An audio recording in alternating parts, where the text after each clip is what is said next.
ఎన్నికల ప్రచారాల్లో భాగంగా వివిధ పార్టీల అభ్యర్థులు చేపడుతున్న వినూత్న ప్రచారాలు విశేషంగా ఆకట్టుకుంటున్నాయి. ఇందులో భాగంగా పాయకరావుపేట నియోజకవర్గం ఎన్డీఏ అభ్యర్థినిగా పోటీ చేస్తున్న వంగలపూడి అనిత ఈ రోజు ఉపాధి కూలీలతో కలిసి వారిలో ఒకరిగా ఉపాధి పనులు చేపట్టారు. నక్కపల్లి మండలం చిన్నతీనార్ల గ్రామంలో అనిత ఉపాధి కూలీలతో మమేకమై వారి కష్టాలను అడిగి తెలుసుకున్నారు. ఈ సందర్భంగా అనిత మాట్లాడుతూ గత 5 ఏళ్లుగా బటన్ నొక్కి ప్రజలకు మేలు చేస్తున్నామని చెబుతున్న వైసీపీ ప్రభుత్వం సీఎం జగన్మోహన్ రెడ్డి 10 రూపాయలిచ్చి 100 రూపాయలు లాక్కున్నారని దుయ్యబట్టారు. ఎలక్షన్ కోడ్ రావటం వల్ల ఆ సముద్ర పొడ్డుకి రోడ్డు అనేది మేము వేయించలేకపోయాం.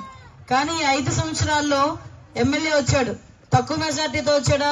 సుమారుగా మీ అందరూ ఓట్లేసి ఒక్క ఛాన్స్ అని జగన్మోహన్ రెడ్డి అడిగేసరికి మీరందరూ కూడా కరిగిపోయి ఓట్లన్నీ వేసేశారు. పోన్లే ఒక్క ఛాన్సే కదా అని చెప్పి ఒక్క ఛాన్స్ అని చెప్పి ఓట్లు వేయించుకున్న పాపానికి ఈ 5 సంవత్సరాల్లో మీ గ్రామంలోని సముద్ర పొడ్డుకు రోడ్డు కాదు కదా, కనీసం మీ ఇంటి ముందు ఒక కాలం కూడా తీసిన సందర్భం కూడా కనిపించలేదు.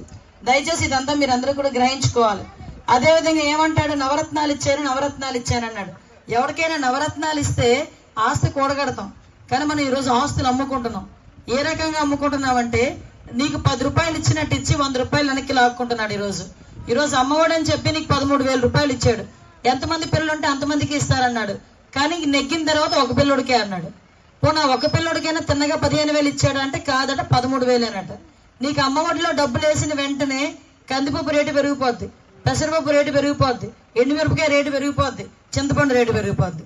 మళ్ళా ఆసరా అంటాడు, 45 సంవత్సరాలకి 18,500 రూపాయలు వేసేస్తాను అన్నాడు. టీడీపీ ప్రభుత్వ హయాంలో తాను ఎమ్మెల్యేగా ఉన్నప్పుడు 100 కోట్ల రూపాయలతో అనేక అభివృద్ధి పనులు చేపడితే వైసీపీ ఎమ్మెల్యే గొల్ల బాబురావు ఒక్క అభివృద్ధి పని కూడా చేయలేకపోయారన్నారు. ప్రజలందరూ ఓట్లు వేసి గెలిపిస్తే టీడీపీ కూటమి అధికారంలోకి వచ్చిన వెంటనే అమలు చేయనున్న సూపర్ 6 పథకాలను అనిత వివరించారు.